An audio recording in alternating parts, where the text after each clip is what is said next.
السلام عليكم ورحمة الله وبركاته. وعليكم السلام ورحمة الله وبركاته. إن الحمد لله نحمده ونستعينه ونستغفره ونؤمن به ونتوكل عليه ونعوذ بالله من شرور أنفسنا ومن سيئات أعمالنا. من يهده الله فلا مضل له ومن يضلله فلا هادي له ونشهد أن لا إله إلا الله وحده لا شريك له ونشهد أن سيدنا وسندنا وحبيبنا وشفيعنا وطبيبنا وطبيب قلوبنا وأولانا ومولانا محمدا عبده ورسوله الذي أرسله بالحق إلى الخلق بشيرا ونذيرا وداعيا إلى الله بإذنه وسراجا وقمرا منيرا. أما بعد فأعوذ بالله من الشيطان الرجيم. بسم الله الرحمن الرحيم. إن الدين عند الله الإسلام. وقال الله تبارك وتعالى: ومن يبتغي غير الإسلام دينا فلن يقبل منه صدق الله مولانا العظيم وصدق رسوله النبي الأمي الكريم ونحن على ذلك لمن الشاهدين والشاكرين والذاكرين والحمد لله رب العالمين. اللهم صل على سيدنا مولانا محمد وعلى آله وأصحابه وبارك وسلم. اللهم صل على سيدنا محمد النبي الأمي وعلى آله وسلم تسليما. يا رب صل وسلم دائما أبدا على حبيبك خير الخلق كلهم.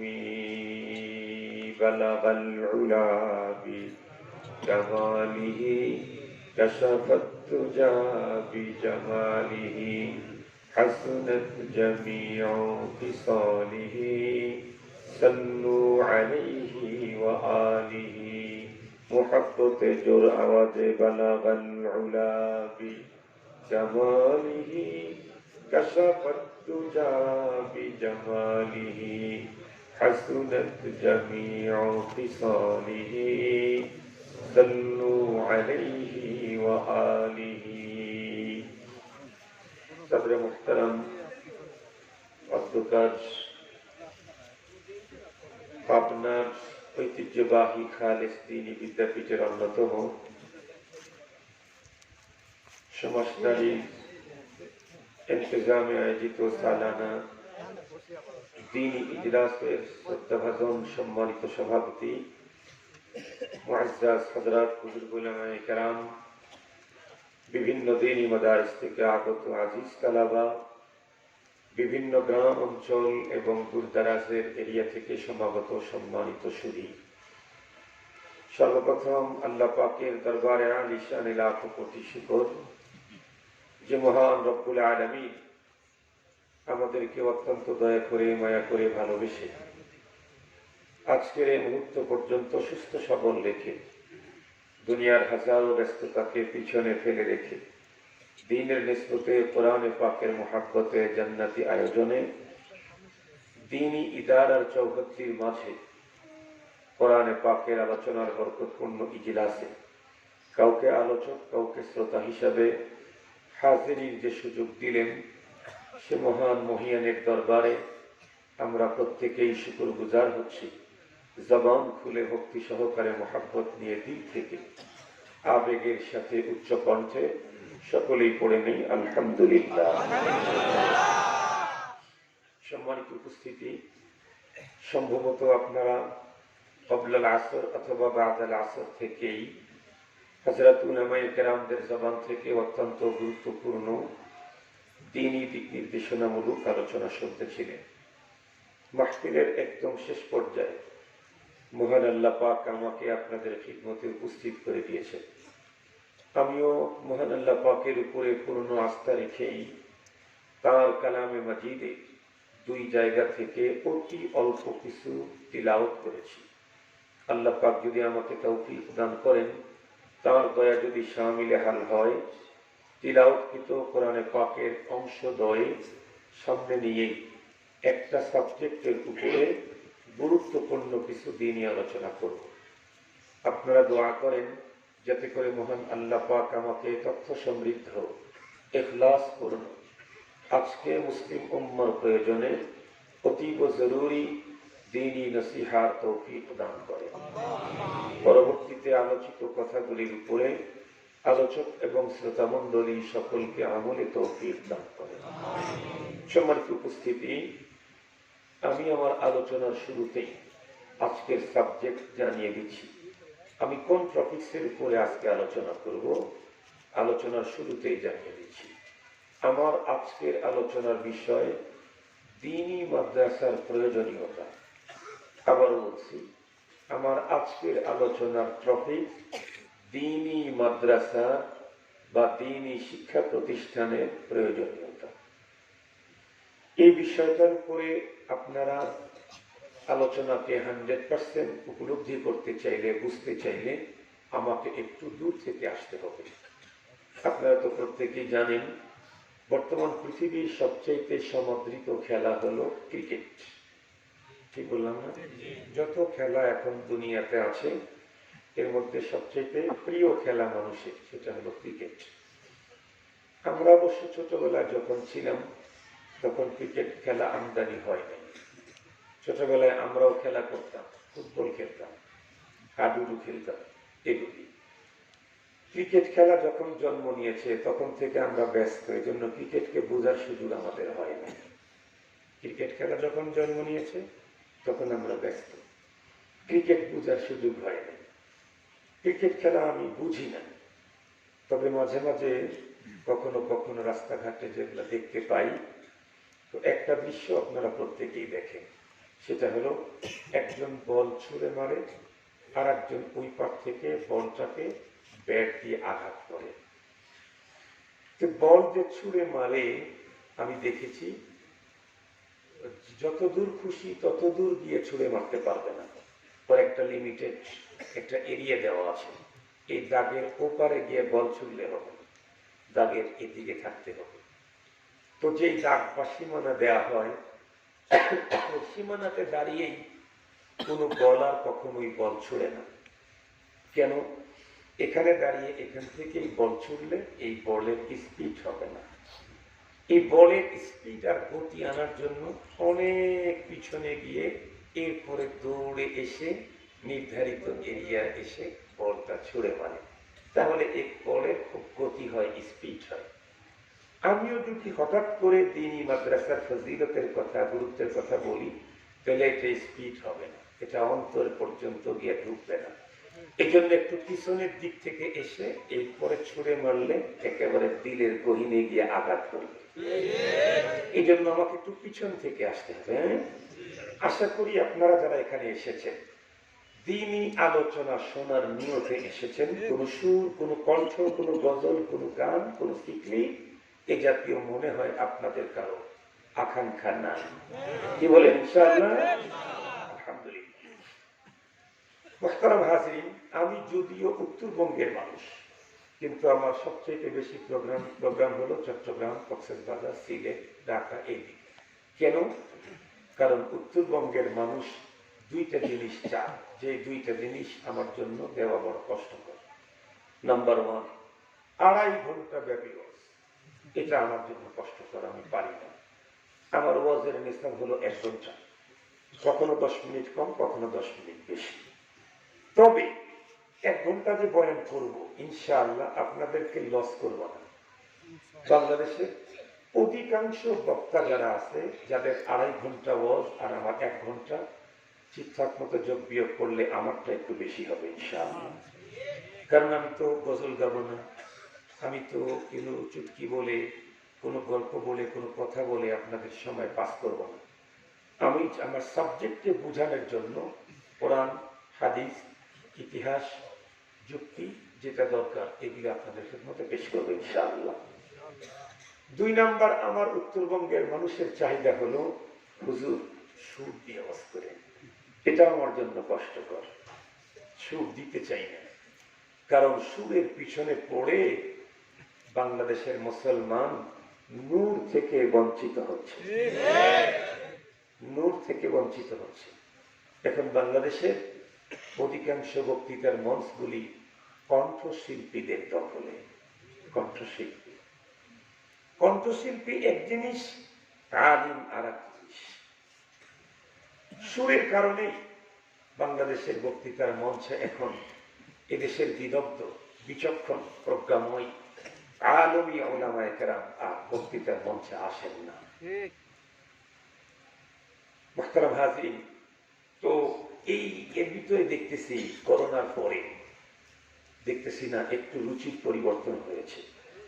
সুর ছাড়াও মানুষ কথা শোনে, তো আশা করি আপনারাও সুর ছাড়া আলোচনা শুনবেন, শুনতে থাকেন, ইনশাআল্লাহ দুনিয়াবি ফায়দা হবে, আখিরাতেরও ফায়দা হবে।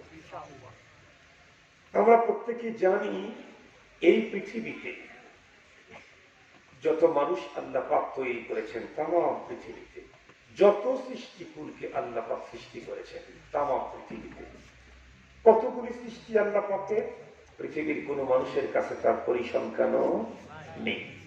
আল্লাহ পাকের স্পষ্ট ঘোষণা কোরআনে পাকে, ওয়া ইন তাউদ্দু নি'মাতাল্লাহ লা তুহসুহা।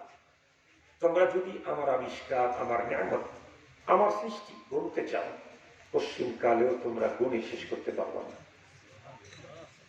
কত কোটি, কত মিলিয়ন, কত বিলিয়ন যিনি আবিষ্কার করেছেন একমাত্র উনিই জানেন, পৃথিবীর কারো কাছে এর পরিসংখ্যান নেই। তবে আমরা এটা তো জানি, অসংখ্য অগণিত সৃষ্টি, কিন্তু আল্লাহ পাক সকল সৃষ্টির মধ্যে শ্রেষ্ঠত্ব দিয়েছেন তাদেরকে, মানুষ। খুব ভালো করে বুঝবেন, তাম পৃথিবীর যত সৃষ্টি আল্লাহ আছে, এমনকি যে সূর্যের তাপে আমরা গরম হই, তাম পৃথিবী আলো পায়, সেই সূর্যকেও আল্লাহ পাক শ্রেষ্ঠত্ব দেননি, শ্রেষ্ঠত্ব দিয়েছেন মানুষ। চন্দ্র মিষ্টি আলো মানুষকে দেয়, রাত তাম রাতটাকে একদম আলো উজ্জ্বল করে ফেলে যে চন্দ্র, কত বিশাল। এরপরেও শ্রেষ্ঠত্বের এই মর্যাদা চন্দ্রকে দেওয়া হয়নি, দেওয়া হয়েছে মানুষকে। আলহামদুলিল্লাহ বলেন। আল্লাহ পাকের স্পষ্ট ঘোষণা, ওয়ালাকাদ কাল্লামনা বানি আদম, আমি আদম সন্তানকে মুকাররম করেছি। কিন্তু কোরআনে পাক মন্থন করলে দেখা যায় আল্লাহ পাকের একটা সৃষ্টি মানুষ সম্পর্কে আল্লাহ পাকের বক্তব্য একরকমের না, বিপরীতমুখী 2 রকমের। কেমন? যেমন আল্লাহ পাক এখানে বললেন, ওয়ালাকাদ কাররামনা বানি আদম, আমি আদম সন্তানকে মুকাররম করেছি। কিন্তু আরেক জায়গায় কি বলেছেন? উলাইকা কাল আনআম বাল হুম আদাল উলাইকা হুমুল গাফিলুন। মানুষ সম্পর্কে বলেছেন ওরা চতুষ্পদ জন্তুর চাইতেও খারাপ, আল্লাহ পাক বলেছেন। এক জায়গায় আল্লাহ পাক বললেন, উলাইকা হুম খায়রুল বারিয়া, ওরা হলো সৃষ্টির সবচেয়ে উন্নত মানুষ সম্পর্কে। আবার আরেক জায়গায় পাশেই বললেন, উলাইকা হুম শাদ্দুল বারিয়া, পৃথিবীর সবচেয়ে নিকৃষ্টতম সেও মানুষ। তাহলে আমাদের ভিতরে কিন্তু প্রশ্ন আসতেই পারে, হুজুর আল্লাহ পাকের একটা সৃষ্টি মানুষ সম্পর্কে আল্লাহ পাক বিপরীতমুখী 2 রকমের বক্তব্য দিলেন। কখনো বললেন সৃষ্টি শ্রেষ্ঠ, আবার বলেন নিকৃষ্ট। আবার বলেন ইতর প্রাণী কুকুর শুকুর চতুষ্পদ যন্ত্রের চাইতেও খারাপ এই মানুষ সম্পর্কে। তাহলে আমি কোন শ্রেণী? আমি কি শ্রেষ্ঠ না নিকৃষ্ট? আমি কোনটা? আর এই বোঝার কায়দাটা কি? কেমনে বুঝবো মানুষ সৃষ্টির শ্রেষ্ঠ আর নিকৃষ্ট হওয়ার মানদণ্ড কি? খুব ভালো করে কথাগুলি বুঝবেন। মাহতারাম হাজির, আমি জানি এটা গ্রাম মহল্লা, একদম ভিলেজ, এই জন্য এখানে অশিক্ষিত লোকেরাও আছে, অল্প শিক্ষিত লোকেরাও আছে, আবার আপার শিক্ষিত লোকেরাও আছে। এখানে আমার বাবা ভাই বাবাজিরাও আছে, মা বোনেরাও আছে। আমি জানি এমনকি অপ্রাপ্ত বয়স্ক শিশুরাও এখানে আছে। আমি চেষ্টা করব সব ধরনের মানুষ যাতে আমার সাবজেক্টটা বুঝতে পারে এমন ভাষা ব্যবহার করতে। সহজভাবে বলতে চাই, মানুষ সৃষ্টির শ্রেষ্ঠ আর নিকৃষ্ট হওয়ার মানদণ্ড অনলি ফর ওয়ান, শুধু একটা জিনিস, সেটা হলো দিন। সেটা কি বলেন? এ দিন কি রাতের বিপরীতে যেই দিন না, এ দিন যার ব্যাপারে আল্লাহ পাকের ঘোষণা ইন্নাদ-দীন ইনদাল্লাহিল ইসলাম। এই দিন মানে ধর্ম, আর আল্লাহ পাকের চূড়ান্ত ঘোষণা ধর্ম আমার কাছে একটাই, তার নাম আল্লাহ পাক আরো বলেন ওয়ামান ইয়াবতাগি গায়রাল ইসলামি দীনান ফালান ইউকবালা মিন, কেউ যদি ইসলাম ছাড়া অন্য কোন ধর্ম অন্বেষণ করে আল্লাহ বলেন পশ্চিম কালেও তা গ্রহণ করা হবে না। এই দিন যার ভিতরে আছে সেই মানুষটাই সৃষ্টির শ্রেষ্ঠ, দিন যার ভিতরে নাই সেই লোকটাই নিকৃষ্ট। একজন মানুষ তার ভিতরে দিন আছে কিন্তু লোকটা পৃথিবীর সবচাইতে বেটে, ওর চাইতে বেটে কোনো মানুষ পৃথিবীতে জন্ম নেয় নাই। সবচাইতে কালো কুচ্ছিত চেহারার অধিকারী, মুখ থেকে কথা বলার আগেই দুর্গন্ধ ছড়িয়ে পড়ে, দুপুর হওয়ার আগেই তার শরীর থেকে গন্ধ ছড়াতে থাকে, দেখতে একদম বিশ্রী, টাকা নাই পয়সা নাই, স্টেটলেস হোমলেস, ঘর নাই বাড়ি নেই, সামাজিক কোনো অবস্থান নাই, এমনকি তার কোনো পরিচয় পরিচিতিও নেই, সব দিক থেকে একদম নিম্নমানের, বাট ওই লোকের ভিতরে দিন আছে। তাহলে এই লোকটা দামি তো দামি, নূরের তৈরি ফেরেশতার চাইতেও দামি। আরেকজন মানুষ পৃথিবীর সবচাইতে বড় সুন্দর, মানে হুসনে ইউসুফ, ইউসুফ আলাইহিস সালামের সৌন্দর্য নিয়ে আসছে। পৃথিবীর সবচেয়ে বেশি টাকাওয়ালা, বিল গেটসের চাইতে আরো বেশি টাকা, পৃথিবীর সবচেয়ে বড় জনপ্রিয়, পৃথিবীর সবচেয়ে বড় চেয়ারের মালিক, পৃথিবীর সবচেয়ে বড় পাওয়ারের অধিকারী, পৃথিবীর সবচেয়ে উন্নত সুঠাম দেহের অধিকারী, পৃথিবীর সবচেয়ে মধুর কণ্ঠস্বরের অধিকারী, পৃথিবীর সবচেয়ে বড় শিক্ষিত উন্নত তথ্য প্রযুক্তির অধিকারী, পৃথিবীর সবচেয়ে উন্নত মানের আবিষ্কারক।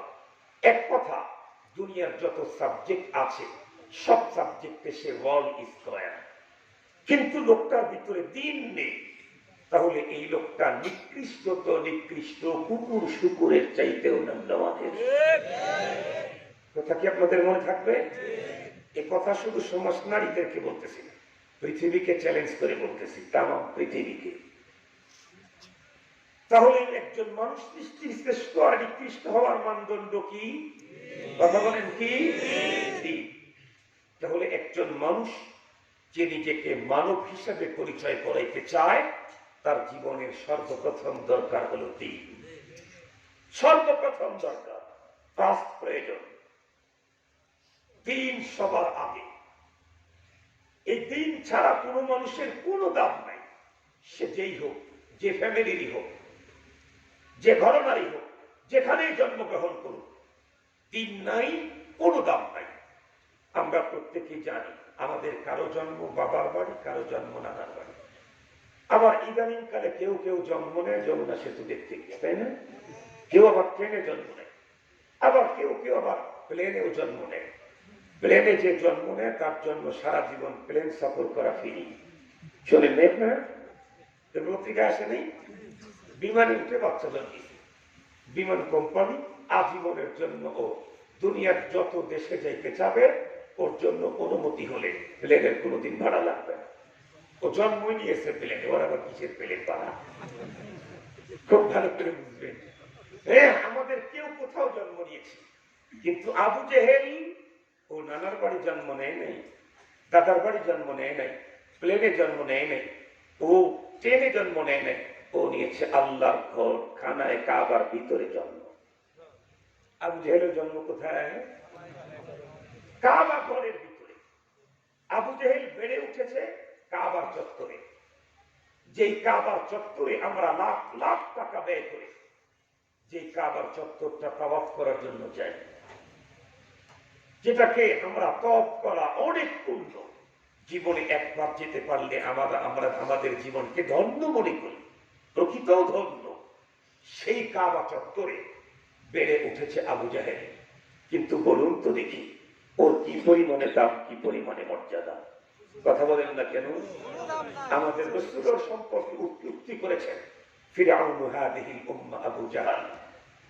এই উম্মতের ফিরআউন হলো আবু জেহেল। নবীজি বলেন কতটা সিরিয়াস। তাহলে জন্ম হলো কত উন্নত জায়গায়, কিন্তু দিন তার ভিতরে না থাকার কারণে কাবার ভিতরে জন্ম নিয়ে কাবা চত্বরে বেড়ে উঠেও নিজের দাম, কথা বলেন না কেন, করতে পারে নাই, নিজেকে মূল্যবান বানাইতে পারে নাই। সুতরাং আমি তো কত দূর, বাংলাদেশে কোন ফ্যামিলিতে, মোল্লা ঘরে, ইসলামের ঘরে, মোল্লা বংশতে, এই সমস্ত বংশ দিয়ে, এই পরিচয় দিয়ে কোনো লাভ নেই। এগুলি দিয়ে কেউ মূল্যায়িত হবে না আল্লাহর কাছে। যার ভিতরে দিন আছে সেই আল্লাহ পাকের কাছে দামি, যার ভিতরে দিন নেই সেই হলো নিকৃষ্ট। মনে থাকবে তো? তাহলে আমরা যে কেউ উৎকৃষ্ট হতে চাইলে কি রাখবে? দিন। এখন জিজ্ঞেস করতে চাই, দিন কি জিনিস? দিন কি জিনিস যা ছাড়া আমি শ্রেষ্ঠ হওয়ার কোনো সুযোগ নেই? সে দিন কি? মুহতারাম হাজিরিন, দিন হলো পাঁচটা জিনিসের সমন্বয়, একটা না, পাঁচটা জিনিসের সমন্বয় হলো দিন। যেমন আমার এই হাতটা কমপ্লিট হওয়ার জন্য কয়টা আঙ্গুল লাগে? যদি দুইটা বেড়ে যায়, এদিকে একটা এক্সেস, এদিকে একটা এক্সেস, তাইলেও কি কমপ্লিট? তাইলেও ডিফেক্টেড। লাগবে হলো পাঁচটা। দুই সাইডে দুইটা বেড়ে গেলে এটা কমপ্লিট, এটা ডিফেক্টেড। আবার যদি তিনটা কম হয়, মাত্র দুইটা, তাহলে মানুষ তাকায় বলবে এটা হাত না প্লাস। ঠিক বললাম না? ঠিক বললাম? প্লাস হলে দুইটা থাকে, বলো দুইটা। তাহলে একটা হাত কমপ্লিট হতে চাইলে আঙ্গুল লাগবে পাঁচটা। একজন মানুষ পূর্ণাঙ্গ দিনদার হতে চাইলে তার ভিতরে পাঁচটা কোয়ালিটি লাগবে। কয়টা? পাঁচটা। ভালো করে বুঝবেন। এখন তো আপনারা আমাদের চাইতে বড় আলেম, কারণ আমাদেরকে তো আব্বা আম্মা পিটায় পিটায় মাদ্রাসায় পাঠিয়েছে, এরপরে পেছন খেয়ে পড়ালেখা করেছি। আপনাদের তো আর পেছন খায়া করতে হয় নাই, আপনারা ঘরে বসে আলিফ বা তা সা জিম হা খ পর্যন্ত পড়ে ফেলেছেন। আপনারা আমাদের চাইতে বড় ইমানদার। কতটুকু ইমানদার হয়েছেন? পেছন খাওয়া মৌলবীদের কাছ থেকে একটু শুনে নেন। দিন, পরিপূর্ণ দিনের জন্য পাঁচটা অপশন লাগে, পাঁচটা বিষয়। এক নম্বর আকায়, দুই নম্বর ইবাদত, তিন নম্বর মুআমালা, চার নম্বর মুআশারা, পাঁচ নম্বর আখলাক। যারা আলিফ বা তা সা ঘরে শিখছেন, আপনারা তো এগুলোর নাম শোনেন নাই, জানেন না, আপনার দাদাও মনে হয় জানে নাই। নাইলে এখনই পরীক্ষা হোক। আকায়, ইবাদত, মুআমালাত, মুআশারা, আখলাক, এই পাঁচটা যার ভিতরে পরিপূর্ণ আছে সে হলো পূর্ণ দিনদার। যার ভিতরে পাঁচটা দুইটা আছে, তিনটা নাই, সে তো অর্ধেক দিনদারও না। যার ভিতরে তিনটা আছে, দুইটা নাই, সেও পূর্ণ দিনদার না। যার ভিতরে চারটা আছে, একটা নাই, সেও পূর্ণ দিনদার না। অথচ আমাদের বাংলাদেশের সাধারণ মুসলমান এত ভুল ধারণা দিন সম্পর্কে, এতটা ভুল ধারণা। আমার দেশের মানুষ কাকে দিনদার মনে করে? ভালো করে বুঝবেন। আমি তো আপনার দেশে, আমাকে নিয়ে কোনো ঝামেলা নেই। আমার জন্ম হয়েছে স্বাধীনতার পরে। আমার জন্ম স্বাধীনতার পরে। যখন যুদ্ধ চলে তখন আমার আম্মার বিয়ে, এরপরে মার পেটে এক মেয়ে জন্মেছে। সে মারা গেছে, এরপরে আমার জন্ম হয়েছে, তাহলে আমি একজন অরিজিনাল বাংলাদেশী। ঝামেলা নেই, পড়ালেখাও করেছি বাংলাদেশে, এবং যে টিচিং দিচ্ছি এটাও বাংলাদেশে। আমি জীবনে কোনোদিন পড়ালেখার জন্য দেশের বাইরেও যাইনি। দেশের বাইরে গেছি দুইটা কাজ করার জন্য, ওয়াজ করার জন্য আর হজ করার জন্য, এছাড়া আর অন্য কাজে দেশের বাইরে যাইনি। এই জন্য আমাকে নিয়ে ঝামেলা নেই। ভালো করে বুঝবেন, কথাগুলি খুব সুন্দর করে বুঝবেন। এই দেশে তো আমি বেড়ে উঠেছি। আমার দেশে দিনদার কাকে মনে করে? যার অনেক বড় দাড়ি, সুন্দর টুপি, মাথার মধ্যে বড় পাগড়ি, অনেক লম্বা জামা, এবং 5 ওয়াক্ত নামাজ, আউয়াবিন, চাষ, ইসলাম, তাহাজ্জুদ, কোরআন তেলাওয়াত, সকাল বিকাল জিকির, তাবলীগ, ইসলামী আন্দোলন, মসজিদ, মাদ্রাসা, এবং কি বলে হজ, ওয়াজ, কোরআন তেলাওয়াত, এরপরে রমজান মাসের রোজা, কোরবানি, ইফতার, এই কাজগুলি যারা করে আমরা মনে করি এর চাইতে বড় দিনদার আর হয় না। কিন্তু আপনারা ভালো করে দিন শিখতে গেলে বুঝবেন, যতগুলি বলেছি সবগুলা মিলা যেই 5টার সমন্বয় দিন হয় তার একটা হয়েছে, তার নাম হলো ইবাদত। নামাজ ইবাদত, রোজা ইবাদত, হজ ইবাদত, যাকাত ইবাদত, কোরআন তেলাওয়াত ইবাদত, জিকির ইবাদত, তাবলীগে গেছেন সময় লাগাইছেন ইবাদত, চিল্লা দিয়েছেন ইবাদত, ইসলামী আন্দোলন করছেন ইবাদত, এই রকমের তাহাজ্জুদ ইবাদত, আউয়াবিন ইবাদত, চাষ ইবাদত, ইসলাম ইবাদত, সবগুলা হলো একটা হয়েছে। পূর্ণাঙ্গ দিনদার হওয়ার জন্য আরো 4 কোয়ালিটি বাকি আছে। তার ভিতরে নাম্বার 1, যে একটা ছাড়া 4টার কোনো দাম নাই, তার নাম হলো আকায়েদ। তার নাম কি বলেন? এখানে তো ডজন ডজন হুজুর আছে, ডজন ডজন। আমি বলছি, আমার কথায় যদি কোনো ভুল থাকে সাথে সাথে লোকমা দিবেন। নামাজের মধ্যে ভুল দিলে লোক ই দেয় না, লোকমা দেয় না। নামাজের মধ্যে যদি ভুল হলে লোকমা দেওয়া যায়, পদের ভিতরে ভুল হলেও লোকমা দেওয়া যাবে, তবে পদ্ধতিগত ভাবে দিতে হবে। নামাজের ভিতরে ভুল হলে আপনি যদি গিয়ে বলেন এই হুজুর আপনার ভুল হয়েছে, এটা কি লোকমা দেওয়ার সিস্টেম না? লোকমা দেওয়ারও সিস্টেম আছে। ওয়াজের ভিতরেও লোকমা দেওয়ার সিস্টেম আছে, পদ্ধতি আছে। আপনাদেরকে বললাম, আপনারা ওয়াজের ভিতরে ভুল হলে আমাকে লোকমা দিবেন। আমি বলতে থাকি, ভুল হলে আপনারা লোকমা দিবেন। অনেক মুফতি সাহেবরা এখানে আছেন। মুহতারাম হাজির, এ পর্যন্ত যতগুলি বলছি সবগুলি মিলে যেই 5 কোয়ালিটির সমন্বয় ঈমান, তার মাত্র একটা হয়েছে, আরো বাকি আছে 4। তার মধ্যে সবচাইতে গুরুত্বপূর্ণ হলো আকীদা। ঈমান সবচাইতে গুরুত্বপূর্ণ, যেটা ছাড়া আর 4টার কোনো দাম আখিরাতে নাই।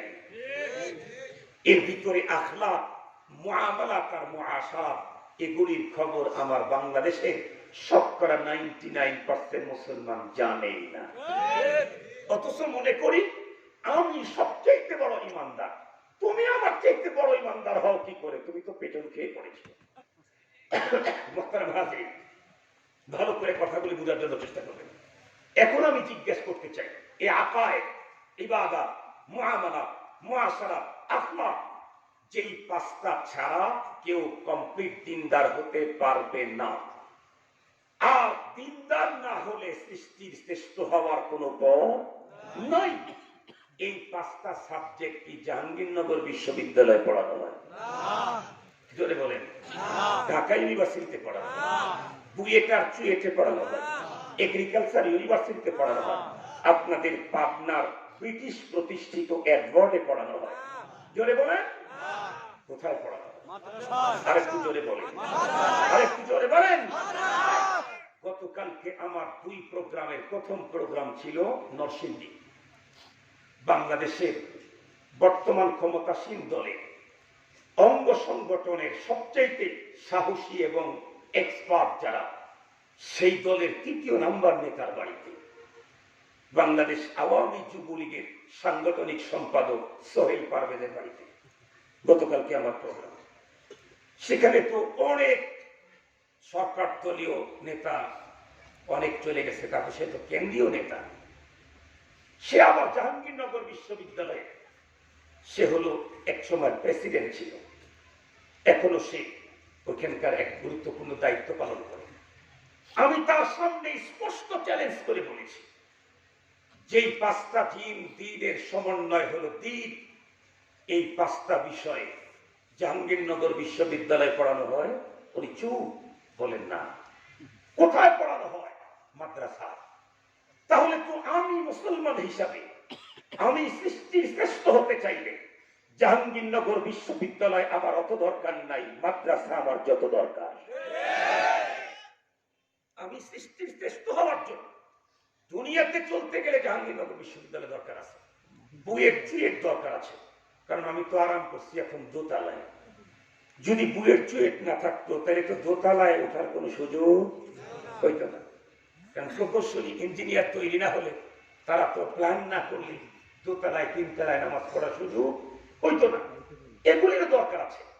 কিন্তু আমি সৃষ্টির শ্রেষ্ঠ হওয়ার জন্য ইঞ্জিনিয়ার হওয়া দরকার নেই, ডাক্তার হওয়া দরকার নেই, ডক্টর হওয়া দরকার নেই, আইনজীবী হওয়া দরকার নেই, দিনদার হওয়া দরকার সৃষ্টির শ্রেষ্ঠ হওয়ার জন্য। বক্তারা ভাজি খুব ভালো করে বুঝবেন। আর এই সৃষ্টির শ্রেষ্ঠ হওয়ার ফর্মুলা কেবলমাত্র শুধুমাত্র একমাত্র আছে পরিপূর্ণভাবে মাদ্রাসায়। ধর্মের অনেক কাজ দুনিয়াতে হয়, দাওয়াতে তাবলীগ, ইসলামী আন্দোলন, এরপরে পীর মুরিদি, খানকা, সবগুলাতেই ধর্মের কাজ হয়, দ্বীনের কাজ হয়। কিন্তু পরিপূর্ণ দ্বীন এটা শিখানোই হয় মাদ্রাসায়, তাবলীগেও না, খানকাতেও না, ইসলামী আন্দোলনেও না। চ্যালেঞ্জ করলাম, চ্যালেঞ্জ।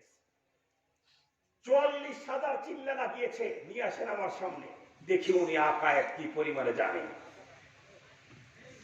40 বছর পীরের দরবারে ছিল, নিয়ে আসেন আমার সামনে, দেখি তো সে মুআশারাত কিভাবে চিনে, কিভাবে জানে। মুহতারাম হাজিরিন, 40 বছর হয় ইসলামী আন্দোলন করে, মাদ্রাসায় পড়ে নাই, নিয়ে আসেন আমার সামনে, দেখি দ্বীন সম্পর্কে 5টা সাবজেক্টের উপরে তার কি পরিমাণে নলেজ আছে। স্পষ্ট ভাষায় চ্যালেঞ্জ করে বলছে, দ্বীনি মাদ্রাসাতেই কেবলমাত্র পূর্ণাঙ্গ দ্বীনের শিক্ষা দেওয়া হয়, দ্বীনি মাদ্রাসায়। মনে থাকবে তো? সুতরাং দ্বীনি মাদ্রাসা না থাকলে আমি যেমন সৃষ্টির শ্রেষ্ঠ হতে পারবো না, আমার পরবর্তী প্রজন্ম শ্রেষ্ঠত্ব নিয়ে দুনিয়াতে বেঁচে থাকার কোনো সুযোগ নেই। এই বিষয়টা আমার বাংলাদেশের মানুষ এখন বুঝতেছে না। বুঝবে কখন? কদরে নেয়ামত বাদে যাওয়াল। বুঝবে কখন? সূর্য যখন উপরে, মা বারবার বলতেছে ছেলেকে শীতের কাপড় একটাই, এই কাপড়টা ভিজা আছে, সন্ধ্যা গড়ায় গেলেই কিন্তু এখন সত্য প্রবাহ, রৌদ্রই উঠে না, একটু রোদ উঠছে, একটু রোদ দিয়ে দাও। ছেলেটি অবহেলা করলো, দেবনে দেবনে দেবনে, রোদ তো আছে। এমনটি করতে করতে যখন সন্ধ্যা ঘনিয়ে গেল, চতুর্দিক থেকে বিদ্যুতের অন্ধকার, ঘন কুয়াশা আর তীব্র বাতাস যখন শুরু হলো, তখন ওই ছেলেটা বুঝতে পারলো রোদের কি দাম। কথা বলেন না কেন? এরা পর্যন্ত যতক্ষণ রোদ ছিল ততক্ষণ পর্যন্ত ও বুঝতে পারেনি। আল্লাহর মেহেরবানিতে বাংলাদেশে অ্যাভেলেবেল মাদ্রাসা আছে, তাই যেই অঞ্চলে মাদ্রাসা আছে সেই অঞ্চলের মানুষগুলি মাদ্রাসার যথাযথ মূল্যায়ন করতে শিখে নাই, করে না। আল্লাহ না করুক, আল্লাহ না করুক, যদি কোনোদিন এই মাদ্রাসা বিলুপ্ত হয়, তখন কান্না করে চোখের পানির পরিবর্তে রক্ত ঝরাইলেও সেই দিন কান্না করে তখন কোনো ফায়দা হবে না। আপনারা অনেকে এখানে জেনারেল শিক্ষিত আছেন, অনেক বড় বড় শিক্ষিত লোক আছেন, আপনারা স্পেনের ইতিহাস পড়েন, স্পেনের ইতিহাস পড়েন, পড়েন ইরাকের ইতিহাস। স্পেন প্রায় 800 বছর পর্যন্ত ইসলামী খেলাফত ছিল। ইরাক উলুম ও ফুনুনের মার্কাজ ছিল। পৃথিবীর প্রথম সভ্যতা এসেছে এই পৃথিবীর ইরাকে। ইরাকের আগে পৃথিবীর কোন রাষ্ট্র সভ্যতাই আসে নাই। সেই ইরাকে আজকে, স্পেনে আজকে দ্বীনি মাদ্রাসা অ্যাবসেন্ট থাকার কারণে স্পেনে হাজার হাজার মসজিদ আছে, নেই কোনো মুসল্লি, নেই আজান, নেই মুয়াজ্জিন, নেই সেখানে কোনো ইমামের ইমামতি। আজকে ঢুকে ঢুকে কান্না করছে স্পেনের মুসলমান, আজকে কান্না করছে আল্লাহর ঘর, নেই সেখানে আজান।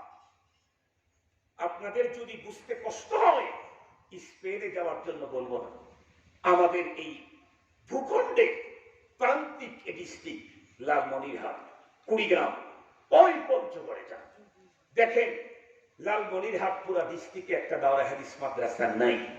না থাকার কারণে কি হয়েছে, লালমনিরহাটে দুনিয়ার যত বাতিলের আক্রমণ, খ্রিস্টান বানানো হচ্ছে মুসলিমদেরকে খ্রিস্টান, কাদিয়ানি বানানো হচ্ছে কাদিয়ানি।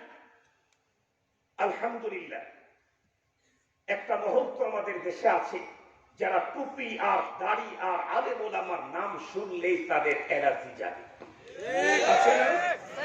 আমাদের কথা শুনলেই বলে ও তার মানে ফকির, মোল্লা মানে ফকির, খায় চেয়ে খায়। আল্লাহ শুকুর, বিগত করোনার টাইমে আমি একটা সংগঠনের চেয়ারম্যান, রাবেতাতুল ওয়াইজিন বাংলাদেশ। আমার এই সত্য সংগঠিত এই এখনো তাম বাংলাদেশে গঠনই হয় নাই। এরপরেও তাম বাংলাদেশে অতি গোপনে করোনাকালীন সময় আমরা দুস্থ ওলামায়ে কেরামের কাছে যতটুকু পেরেছি সহযোগিতা পৌঁছিয়ে দিয়েছি। আপনাদের পাবনাতেও দিয়েছি, সাক্ষী আমার হুজুরের কাছে আমি টাকা পৌঁছিয়ে দিয়েছি। এরপরে পাবনা ভরতপুর হুজুরের কাছে আমি টাকা পৌঁছিয়ে দিয়েছি, আলহামদুলিল্লাহ। এরপরে যখন আবার করোনার পরে আবার যখন প্লাবন বর্ষা, আমরা তখন সারা দেশে বন্যা কবলিত এলাকার কিছু মানুষের কাছে আমরা ত্রাণ সামগ্রী পৌঁছিয়ে দিয়েছি, আলহামদুলিল্লাহ। আপনাদের পাবনাতেও আমি নিজে এসে দিয়েছি এবং অন্যদের মতো ফটো সেশন করি নাই। 3.5 কেজি এক প্যাকেটের ভিতরে দিয়া 14 জন ধরে এটাকে ফটো তোলা, এই কাজটা আমরা করি নাই। মিনিমাম 13, 14, 15 কেজি, 18, 20 কেজি পর্যন্ত আমরা দিয়েছি আমাদের প্রতিটা প্যাকেট, আলহামদুলিল্লাহ। কারণ অন্যদের তো অনেক চিন্তা ভাবনা ফিকির থাকে, আমাদের তো ফিকির মালিকের সাথে মহাব্বত তৈরি করা। এজন্য ফটো তৈরি করে দেখানোর কোনো দরকার নেই, মালিক তো এমনি দেখে।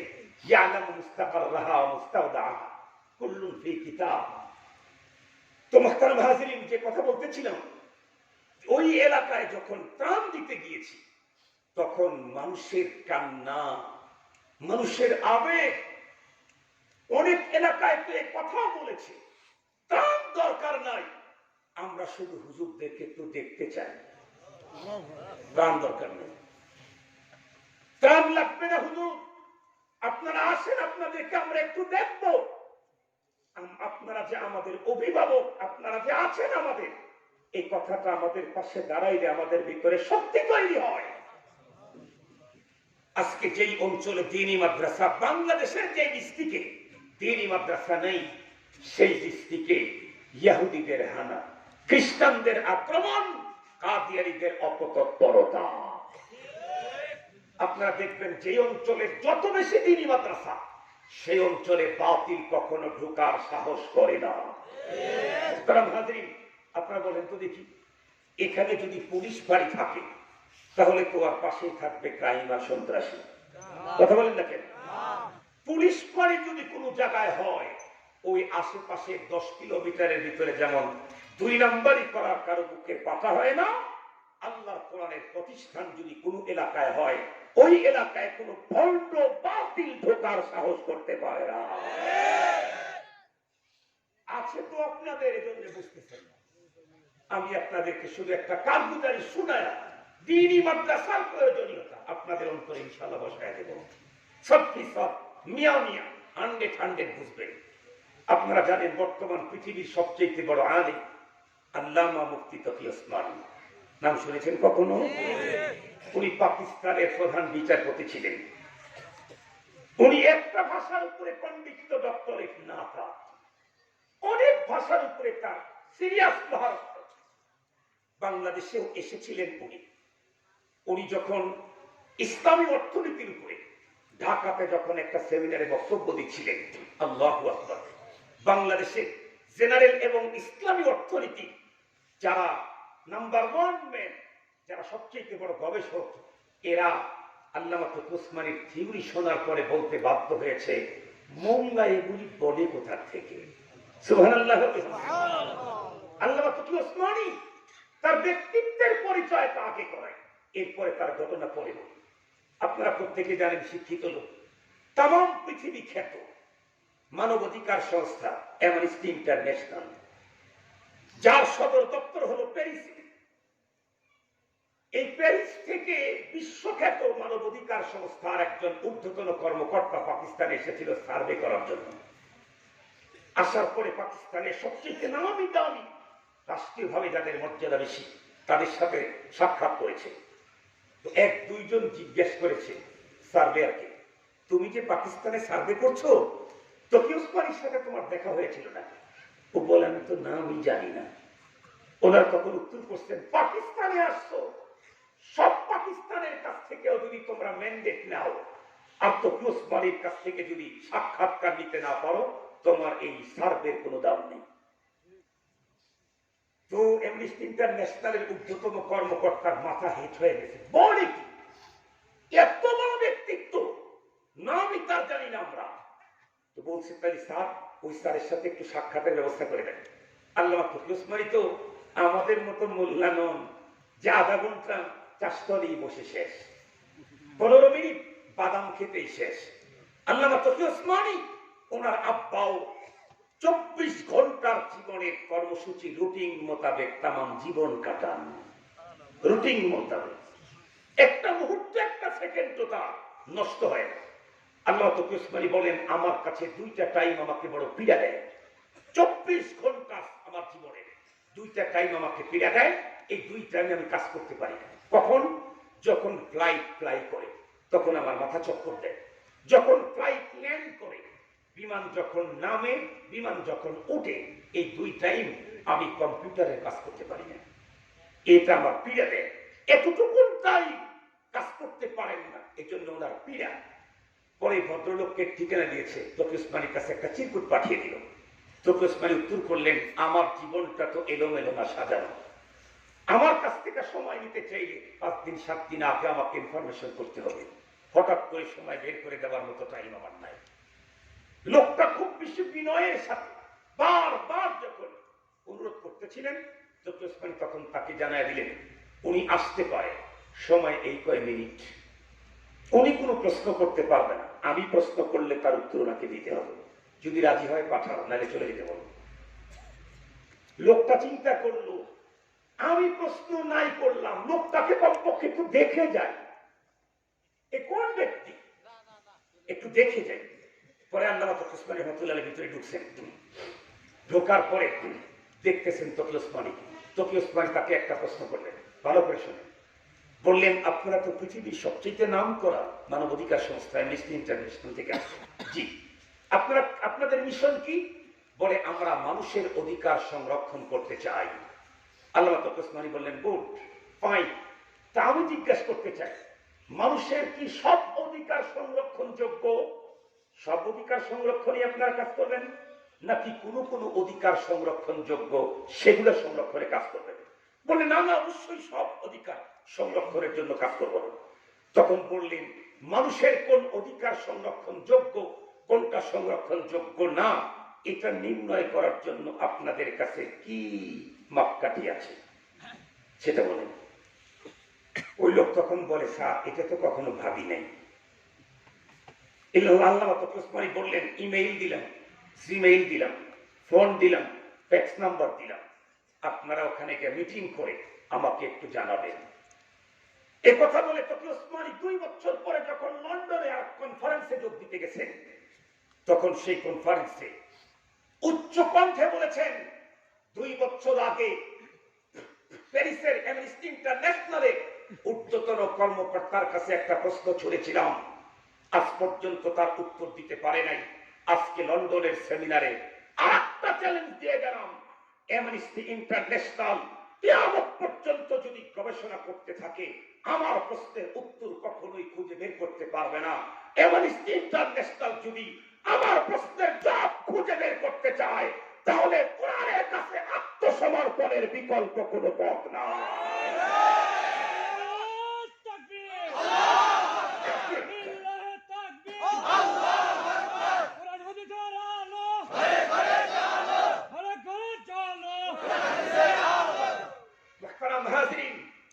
খুব ভালো করে বুঝবেন, দিয়েছেন, আপনাদেরকে আন্তরিক ধন্যবাদ।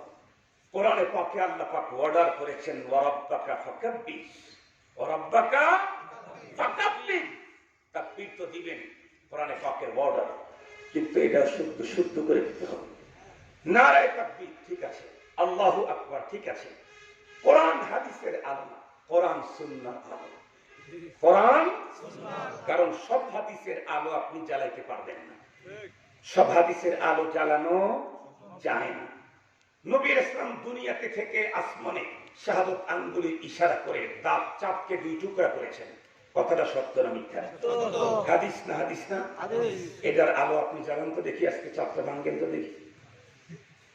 তাহলে বুঝা গেল সব হাদিসের আলো আমি আপনি জ্বালাইতে পারবো না, তবে সব সুন্নতের আলো জ্বালাইতে পারবো। হাদিস আর সুন্নতের মধ্যে কি আছে? পার্থক্য আছে। এজন্য আমাদেরকে বলতে হবে কোরআন সুন্নাহর আলো। আপনারা বলেছেন ঘরে ঘরে জ্বালা, ঘরে ঘরে জ্বালাইলে কি হবে? ঘরে ঘরে জ্বালাইলে সংসদে কোরআন বিরোধী আইন হবে।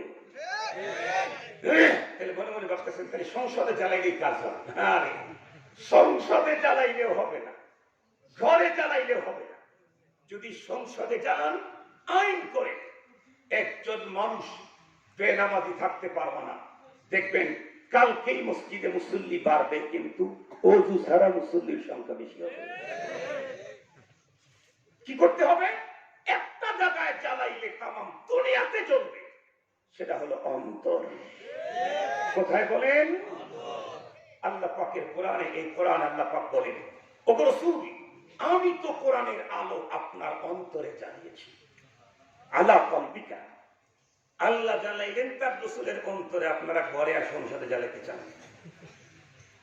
দেখি একটু স্লোগানটা শুদ্ধ করে দেন, নারায়ে তাকবীর, আল্লাহু আকবার, নারায়ে তাকবীর, আল্লাহু আকবার, কোরআন সুন্নাহর আলো,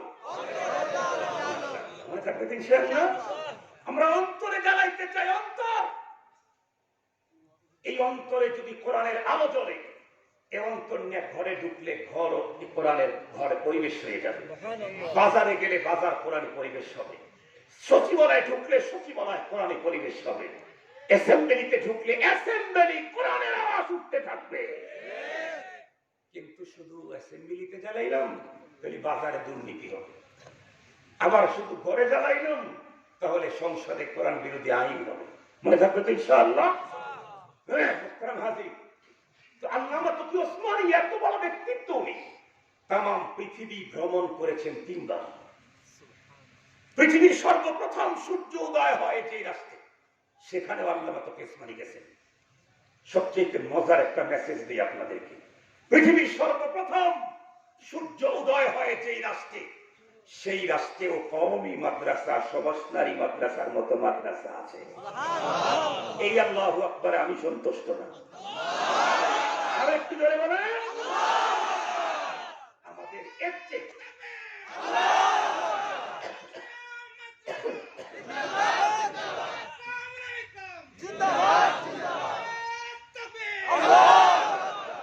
কারণ আমি আগেই বলেছি, আমি সৃষ্টির শ্রেষ্ঠ হতে চাইলে পৃথিবীর কোন প্রতিষ্ঠানের দরকার নাই, কিন্তু মাদ্রাসার বিকল্প নাই। এই জন্য মাদ্রাসা আমার প্রাণ, মাদ্রাসা আমার জান। এটা কি পরিমাণে দামি জিনিস বুঝাবার জন্য বলতেছি। আল্লামা তকি ওসমানী উনি একবার ইরাকে গেলেন। ইরাকে যে গেলেন সম্ভবত রাষ্ট্রীয় সফরে গেছেন। এখন একটা দেশের চিফ জাস্টিস যদি আর একটা দেশে যায়, রাষ্ট্রীয় প্রোটোকল পাবে না? রাষ্ট্রীয় প্রোটোকল, 5 স্টার মার্কের হোটেল, উন্নত সেফটি, 100% তাকে সিকিউরিটি, একদম নিট এন্ড ক্লিন, স্বচ্ছ সিকিউরিটি। উনি কাজ করতেছেন রাষ্ট্রীয় কাজ, তাকে যে কাজগুলি দিয়েছেন সে কাজ করছেন, কিন্তু উনি এত কাজ করলেও ওনার ভিতরে কেমন যেন একটা শূন্যতা। আল্লামা তকি ওসমানী কেমন যেন একটা শূন্যতা, মনে হয় কি যেন আমার বাদ আছে। কি বাদ আছে? উনি বলেন, আমি ভাবতেছিলাম এত দূর থেকে এত দূরে আসলাম, শুধুই দুনিয়ার কাজ করলাম, আমি এখন পর্যন্ত দ্বীনের কোনো কাজ করতে পারলাম না, তাহলে তো এই সফরের কোনো সার্থকতা নেই। আমাদের ফিকির কি? আমাদের ফিকির কি? আল্লামা তকি ওসমানীর ফিকির কি?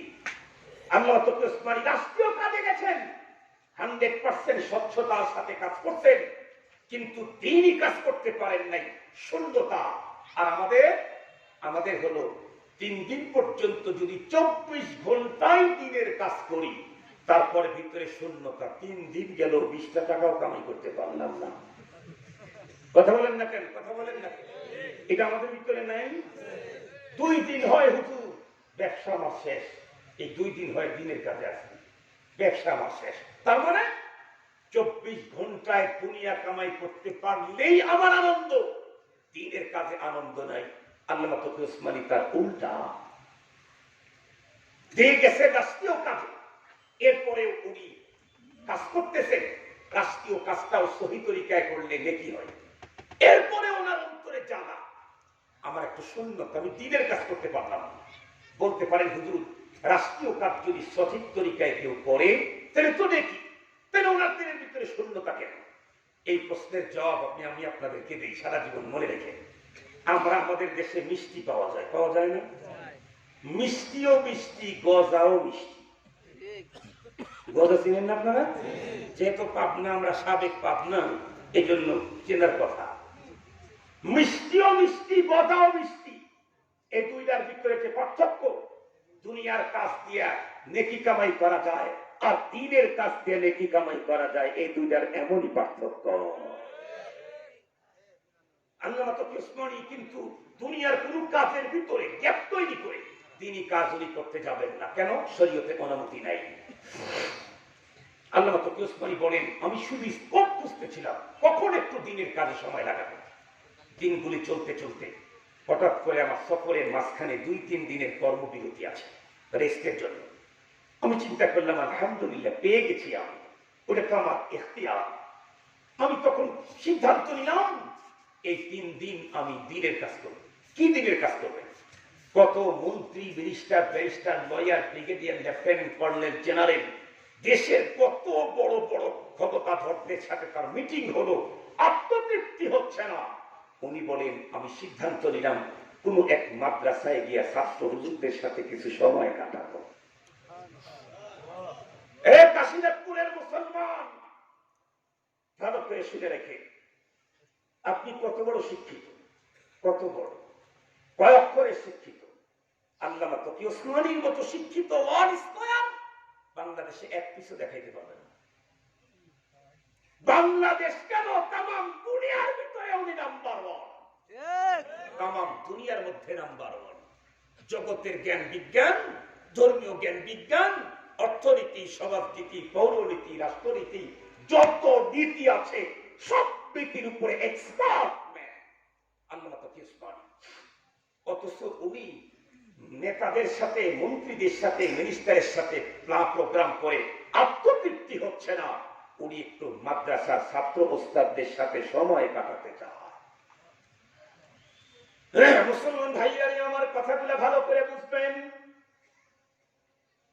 আল্লামা তকি ওসমানী বলেন, সিদ্ধান্ত গ্রহণ করলাম আগামী অমুক অমুক দিন, যেহেতু আমার কোনো প্রোগ্রাম নাই, যে কোনো মূল্যে আমি কোনো না কোনো মাদ্রাসায় যাব, তলাবা এবং ওলামাদের সঙ্গে কিছু সময় ব্যয় করে আমি আমার জীবনটাকে ধন্য করব। উনি বলেন, আমার ছুটির দিন সকালবেলা আগেই আমি আমার হোটেল থেকে বের হলাম, নিচে নেমে লোকাল লোকদেরকে জিজ্ঞাসা করলাম তোমাদের দেশে মাদ্রাসা আছে নাকি। কিন্তু ওই লোকেরা তখন আমাকে জিজ্ঞাসা করলো, আইস মাদ্রাসা, মাদ্রাসা কি জিনিস? আল্লামা তকি ওসমানী বলেন, ওরা যখন আমাকে জিজ্ঞাসা করে মাদ্রাসা কি জিনিস, তখনই তো আমার মাথা হেট হয়ে গেল। কারণ আমি ভাবতেই পারলাম না, কারণ পৃথিবীর মধ্যে সর্বপ্রথম সভ্যতা এসেছে যে ইরাকে, সেই ইরাকের মানুষগুলি আজকে মাদ্রাসা চিনে না। যে ইরাকটা ছিল ইসলামী জ্ঞান ও বিজ্ঞানের প্রাণ কেন্দ্র এক সময়ে, সেই ইরাকের মুসলমান আজকে মাদ্রাসা চিনে না। আমি তখন ওদেরকে বলতেছিলাম, মাদ্রাসা ইউদাররিসু ফীহিল কোরআন ওয়াল হাদিস, যেখানে কোরআন হাদিস পড়ানো হয় এটাকে মাদ্রাসা বলে। ওরা তখন মুস্কি হেসে আমাকে বলল, নাম ফি দিয়ারিনা কাসীর মওজুদ, আমাদের দেশের ভিতরে তো অ্যাভেলেবেল এমন প্রতিষ্ঠান আছে। উনি জিজ্ঞেস করলেন কোথায়? ওরা তখন উত্তর করলো ফিল কুল্লিয়া ওয়াল জামিয়া, কলেজ আর ইউনিভার্সিটির ভিতরে তো কোরআন তাফসীর পড়ানো হয়। আল্লামা তকি উসমানী বলেন, আমি তখন উত্তর করলাম লা উরিদ যালিক বাল আরাদতু আল মাদ্রাসা আল মুখাসসাসা। আমি তখন বললাম না না, এই জাতীয় প্রতিষ্ঠান আমি খুঁজি নাই, আমি তো বিশেষায়িত প্রতিষ্ঠান খুঁজছি যেখানে শুধুই মাত্র কোরআন হাদিস ইলমে ফিকহ উসুল ফাসাহাত আর বালাগাত পড়ানো হয়। ওরা তখন উত্তর করলো লাম আসমা মা সামিতু বিহাদা, আপনি যে এই জাতীয় কথা বলতেছেন, এই জাতীয় প্রতিষ্ঠানের কথা আমরা কোনোদিন দেখি নাই, তো শুনিও নাই। তকি উসমানী বলেন, আমি হুফলিস হয়ে দাঁড়িয়ে রইলাম ওদের কথা শুনে। ঠিক পাশ থেকে একজন বয়োবৃদ্ধ মানুষ হাঁটি হাঁটি পা পা করে আমার কাছে এসে বলে, কোথা থেকে এসেছো? বললাম পাকিস্তান থেকে। কি চাও তুমি? বলি না, মাদ্রাসা খুঁজতেছি। লোকটি তখন দীর্ঘ নিঃশ্বাস ছেড়ে আমাকে দেখি বলে, তকি উসমানী, তুমি যেই প্রতিষ্ঠান খুঁজছো, আজকের নতুন প্রজন্ম তা কোনোদিন দেখেও নাই, শুনেও নাই। অনেক আগে ছিল, সে তো বিলুপ্ত হয়ে গেছে। তামাম ইরাকে খোঁজ করে ওয়ান পিসও পাবা না। তবে লোকটার চেহারার ভিতরে, চোখের ভিতরে পানি টপটপ করছে। লোকটা বলতেছে, তুমি যদি ওই জাতীয় প্রতিষ্ঠানে পড়ুয়া একজন মানুষের সাথে সাক্ষাৎ করতে চাও, এই সুযোগটা এখনো ইরাকে আছে। একজন মাত্র মানুষ এখনো বেঁচে আছে, সে আব্দুল কাদের জিলানী রাহমাতুল্লাহি আলাইহির মাজার মসজিদের ইমাম। তুমি চাইলে তার সাথে দেখা করতে পারো। আল্লামা তকি উসমানী বিশ্বের বড় আলেম, পাকিস্তানের প্রধান বিচারপতি। উনি বলেন, আমি সিদ্ধান্ত নিলাম ওই বুজুর্গের সাথে সাক্ষাতের জন্য আমি যাব। একজন মাত্র হুজুরের সঙ্গে সাক্ষাতের জন্য বিশ্বের বড় আলেম পাগল পাড়া সেখানে যাবেন। জিজ্ঞেস করলেন, আঙ্কেল এখান থেকে কত দূর? স্থানীয় ওই বৃদ্ধ লোকটা উত্তর করলো, 600 থেকে 800 কিলোমিটার দূর।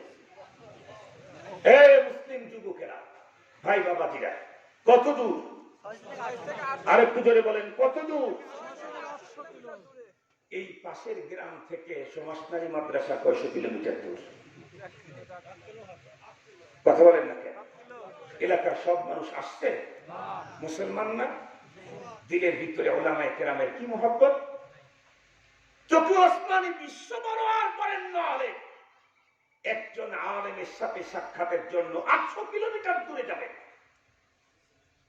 আমরা তো আলেম নই, আমাদের ঘরের দরজায় আসছে এদেশের শীর্ষস্থানীয় উলামায়ে কেরাম, অথচ মাত্র 10 কদম ফেলে আল্লাহ ওয়ালাদের সহবতে আসতে পারি না। আমাদের কপাল কি পরিমাণে করছে।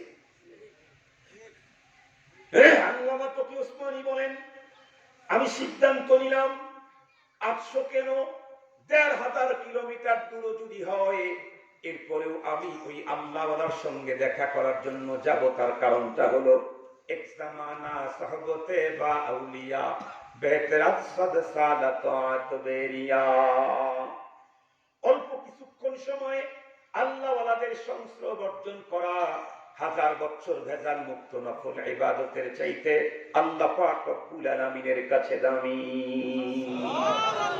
উনি নিজেই এত বড় বুজুর্গ আলেম। এরপরে আর বুজুর্গের সাথে সাক্ষাতের জন্য রওনা করলেন। বাংলাদেশের মতো পথ না তো, ইরাকের পথ, লম্বা প্রশস্ত পথ, অল্প টাইমে চলে গেলেন।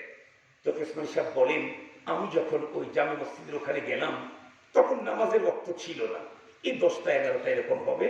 নামাজের সময় আরো অনেক সময় আছে। চিন্তা করতেছিলাম কাকে জিজ্ঞেস করব, হুজুরকে আমি কোথায় খুঁজে পাবো, তো জানি তো না কোথায় থাকে।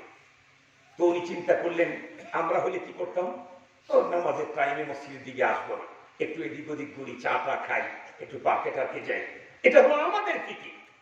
কিন্তু বিশ্বের বড় আলেম আল্লামা তকি উসমানী, উনি বলেন, আমি সিদ্ধান্ত নিলাম নামাজের সময় তো হুজুর আসবেনই, তো এতক্ষণ আর বাইরে বসে থেকে লাভটা কি, আল্লাহর ঘরে গিয়ে আল্লাহর সাথে সম্পর্ক করি। সুবহানাল্লাহ বললেন না যে? উনি ওয়াশরুম থেকে ফ্রেশ হয়ে মসজিদের ভিতরে ঢুকে নামাজ আদায় করার নিয়ত করে, ঢোকার নিয়ত করে মাত্র গেটের ভিতরে দাঁড়াইছেন। দাঁড়ানো মাত্র দেখতেছেন মেম্বারের সামনে একজন অতিশয় বৃদ্ধ মানুষ, যার কপালের ভিতরে ইলমে ওহীর নূর চমকিতেছে, নূর। আল্লামা তকি ওসমানী বলেন, আমি ওনার কপালের দিকে তাকাইতেই বুঝতে পারলাম আমি যাকে টার্গেট করে এসেছি ইনি, কাউকে জিজ্ঞেস করার দরকার আমার নাই। এখন আপনারা মনে মনে ভাবতে পারেন, বিশেষ করে আমাদের দেশের আধুনিক শিক্ষিত যারা, একটু এলার্জি যাদের আছে, তারা মনে মনে ভাববে মোল্লাদের এই সমস্ত এক্সেস কথার কারণে তো মোল্লারা বকা খায়। কার কপালের ভিতরে এলমে ওহির নূর চমকে জীবনে তো দেখলাম না। মোল্লারা আজ কবি এক কথা বলে, এলমে ওহির নূর কপালে দেখা যায় না। এই জাতীয় বক্তব্য মন্তব্য কেউ কেউ করতে পারে, তাদের জন্য আমার কাছে সুন্দর একটা জব আছে। জবটা আপনাদেরকে শুনে দিই।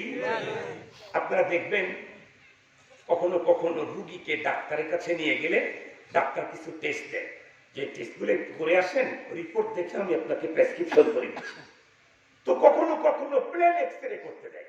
পেটে ব্যথা তো বলছে একটা প্লেন এক্সরে করে নিয়ে আসেন, বুকে ব্যথা তো বলছে একটু প্লেন এক্সরে করে নিয়ে আসেন। তো প্লেন এক্সরে কালো ফিল্ম চিনেন তো আপনারা? এক্সরে ফিল্মটা দেখেন নাই? কালো দেখেছেন?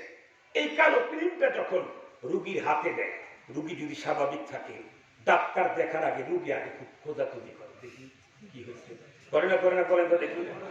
রোগী খুব খোঁজাখুঁজি করে, কিন্তু লম্বা টাইম খোঁজাখুঁজি করার পরে কিছু পায় না, পরে প্যাকেটের ভিতরে করে রাখে।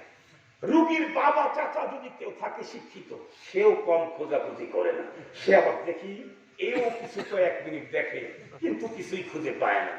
রুগীর চাচা সে আবার বড় চিফ ইঞ্জিনিয়ার, প্রতিদিন টন টন পাথর দিয়ে কাজ করে। সে চিন্তা করলো দেখি তো আমি একটু খুঁজে দেখি তো পাওয়া যায় নাকি। প্যাকেটের ভিতর থেকে ওটা বের করে খোঁজাখুঁজি করলো, কিছুই পেল না। ডাক্তারের কাছে যখন নিয়ে গেছে, ডাক্তার এরকম করে আলোর দিকে ধরে বলে, ও ইন্নালিল্লাহ, আপনার তো একটা সমস্যা হয়ে গেছে। কি? গল ব্লাডারে কিছু পাথর দেখা যাচ্ছে। আরে চিফ ইঞ্জিনিয়ার প্রতিদিন টন টন পাথরের কাজ করে, সে 3টা পাথরই খুঁজে পেল না। এই নিয়ে কথা বলেন না কেন? উনি কি অশিক্ষিত? অল্প শিক্ষিত? উনি খুঁজে পায় নাই। যার পেটে পাথর হয়েছে সেও খুঁজে পায় না, তার আপনজন বাবা সেও খুঁজে পায় নাই, কিন্তু ডাক্তার দেখা মাত্র খুঁজে পেয়েছে। এখন রুগীর যে খুঁজে পায় নাই, বাবাও খুঁজে পায় নাই, চাচাও খুঁজে পায় নাই, রুগীর ভাইও খুঁজে পায় নাই, রুগীর চাচা ইঞ্জিনিয়ার, চিফ ইঞ্জিনিয়ার, সেও খুঁজে পায় নাই। ডাক্তার বলে না পাথর আছে। কথা কি ওদেরটা সঠিক না ডাক্তারেরটা সঠিক? আর একটু জোরে বলেন, আর একটু জোরে বলেন। ওনারা শিক্ষিত, তারপরে পাথর দেখতে পায় না কেন? কারণ শিক্ষিত হলেই সবাই চোখ দিয়ে সবকিছু দেখতে পায় না, সবাই চোখ দিয়ে সবকিছু দেখতে পায় না। কেউ যদি প্লেন এক্সরে ফিল্মের ভিতরে রুগীর দেহের কাটা ফাটা ভাঙ্গা মস্কা স্টোনস আর সিস্ট যদি কেউ নির্ণয় করতে চায়, তাহলে তাকে মেডিকেল কলেজ পড়তে হবে, মেডিকেল সায়েন্স অর্জন করতে হবে। আমরাও তাই বলতে চাই, কোন মানুষের কপালের দিকে তাকায়া এলমে ওহির নূরের যদি ঝলক কেউ দেখতে চাও, ডাক্তার ইঞ্জিনিয়ার ডক্টর হয়ে লাভ নাই, আল্লাহর কোরআনের জ্ঞান অর্জন করতে হবে।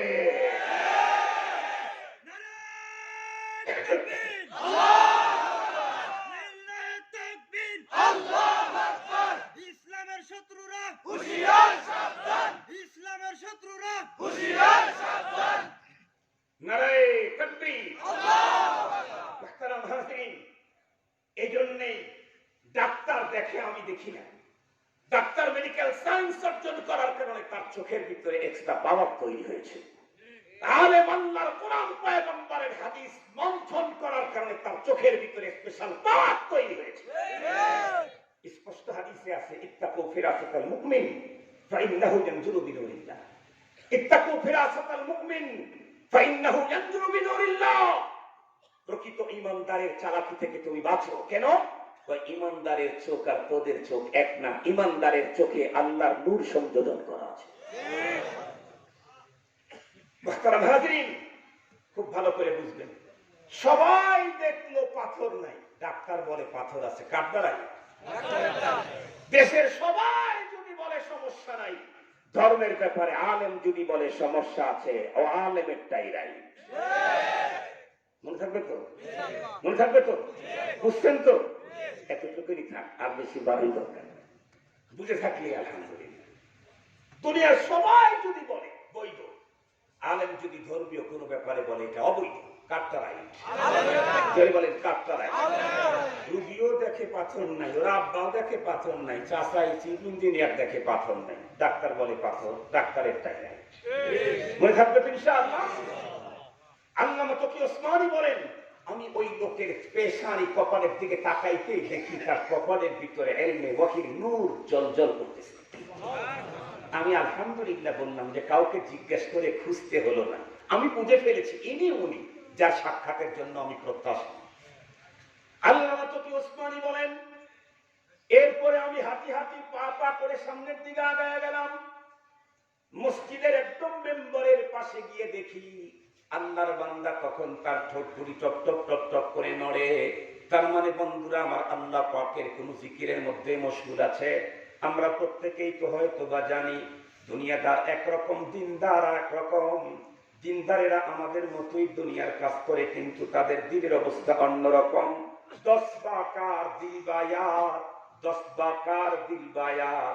ও আমাদের মতোই হাত দিয়া কাজ করে বটে, কিন্তু তার অন্তরের সম্পর্ক থাকে কার সঙ্গে?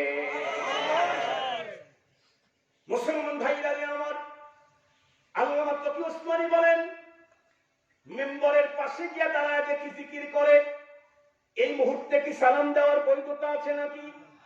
ওই মুহূর্তে তো সালাম দেওয়ার অনুমতি নাই। ওয়াজ মাহফিল চলা অবস্থার ভিতরে যদি কোনো ব্যক্তি ওয়াজ মাহফিলের স্টেজের ভিতরে আছে, হাত উঁচু করে বন্ধুরা আমার সালাম দেওয়ার অনুমতি নেই, জায়েজ নেই, না জায়েজ।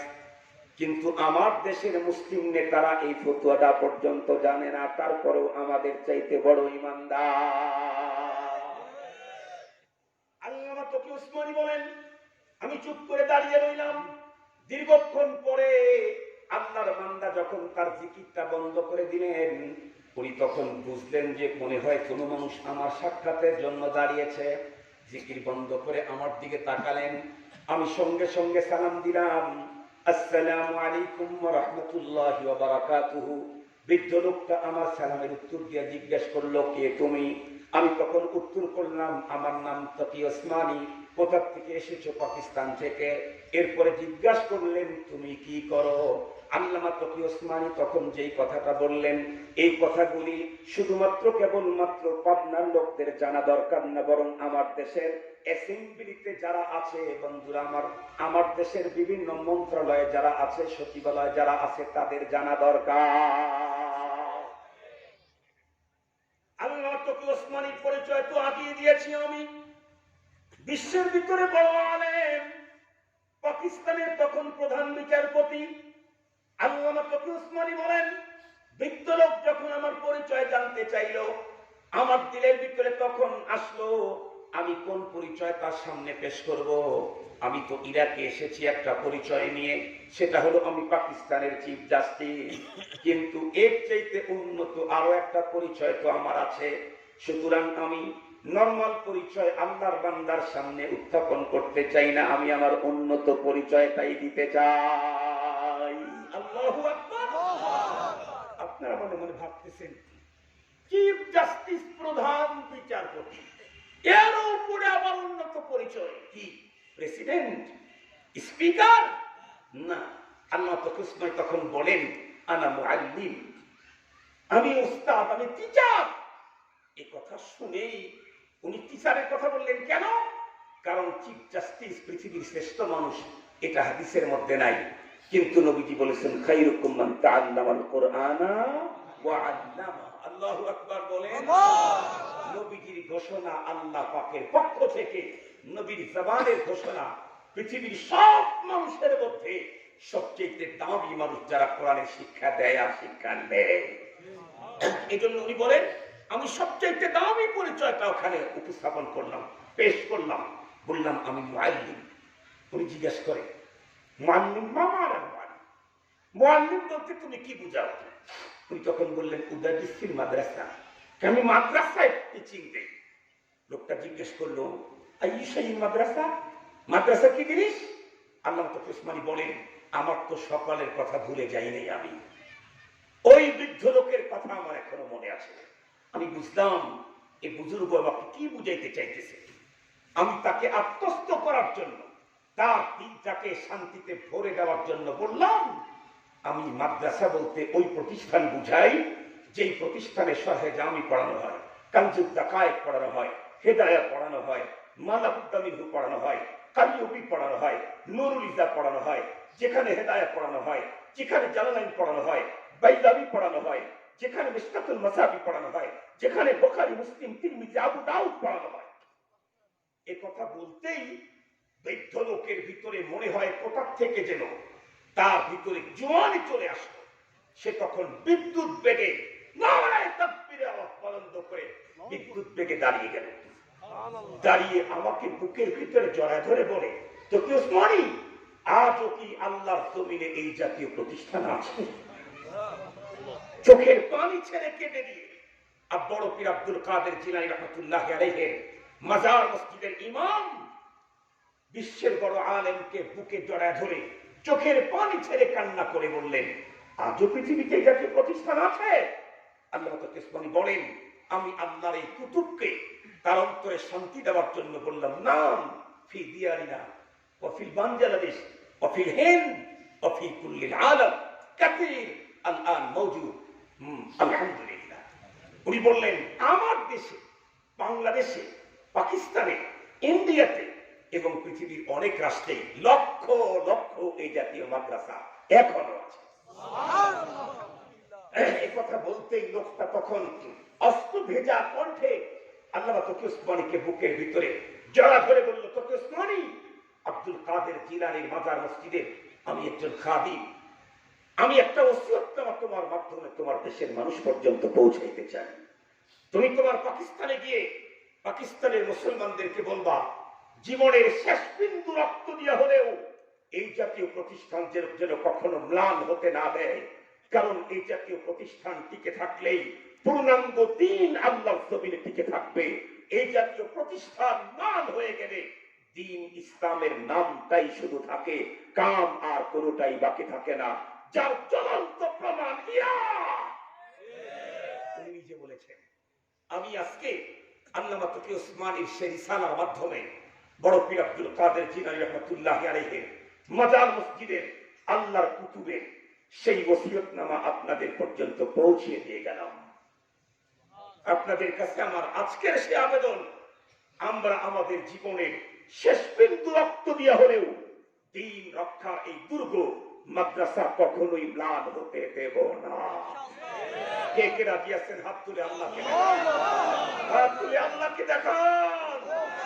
আয় আল্লাহ, আয় আল্লাহ, গভীর রাতে তুমি চেয়ে চেয়ে দেখো, প্রতিটি মুসলমান ওভারসিও দুটি হাত উঁচু করেছি। আমরা আমাদের জীবনের শেষ বিন্দু রক্ত দিয়ে হলেও দ্বীনি প্রতিষ্ঠান আমরা ম্লান হতে দেব না। তুমি আমাদেরকে তৌফিক দান করো আল্লাহ, তুমি আমাদেরকে দ্বীনের জন্য কবুল করো, দ্বীনের খেদমতের জন্য কবুল করো, দ্বীনের ধারক বাহক উলামায়ে কেরামের আজমত বকার আমাদের অন্তরে বসায় দাও, তাদের মাকাম বুঝে সম্মান করার তৌফিক দান করো। হাত নামান। মুহতারাম হাজরিন, আমি যে কথাটা আপনাদের খেদমতে এ পর্যন্ত আলোচনা, টার্গেট হলো আমার একটাই, দ্বীনি মাদ্রাসা আমাদের জন্য কি পরিমাণে দরকার। আমি মনে হয় একটু দূরের থেকে আসার কারণে আপনারা বোঝাটা সহজ হয়েছে। কি বলেন? আমি শ্রেষ্ঠ হতে চাইলে কি লাগবে? দ্বীন লাগবে। দ্বীন দুনিয়াতে টিকে থাকবে দ্বীনি মাদ্রাসা মাধ্যমে। মুহতারাম হাজরিন, এই জন্যে আমাদের প্রত্যেককেই দ্বীনি মাদ্রাসাকে যে কোনো মূল্যে সবকিছুর ঊর্ধ্বে থেকে দ্বীনি মাদ্রাসার পিছনে আমাদেরকে মেহনত করা লাগবে। রাজি আছি তো ইনশাআল্লাহ? রাজি আছি তো ইনশাআল্লাহ? হুজুর আমার কিতাব